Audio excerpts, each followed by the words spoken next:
ॐ अथ श्री बाणकृतं शिवस्तोत्रम्।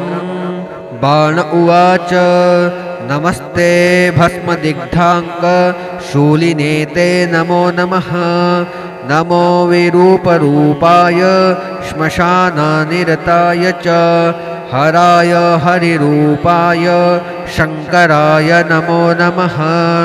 नमस्तुभ्यं विरूपाक्ष व्याघ्रचर्मनिवासिने। नमस्तुण्डाय देवाय नग्राय विकटाय च ज्ञानप्रदायिने तुभ्यं योगिने यतचेतसे। नम आद्याय बीजाय वृषाय वृषरूपिणे। नमो घोराय घोराय घोरघोराय ते नमः।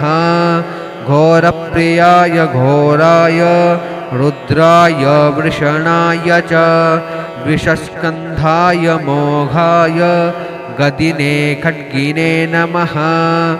मुण्डायाथ विरूपाय वामदेवाय ते नमः। नमो दक्षमखग्नाय भगनेत्रहराय च नमः। स्मरविनाशाय गुहपित्रे नमो नमः। नमस्तुभ्यं नमस्तुभ्यं द्वीपिचर्मनिवासिने। नमो नमः पशुपते सर्वात्मन् सर्वभावना। मनोरथो जगन्नाथ पूर्यतां मम भावनात्। इति श्रीहरिपुराणान्तर्गतं बाणकृतं शिवस्तोत्रम् सम्पूर्णम्।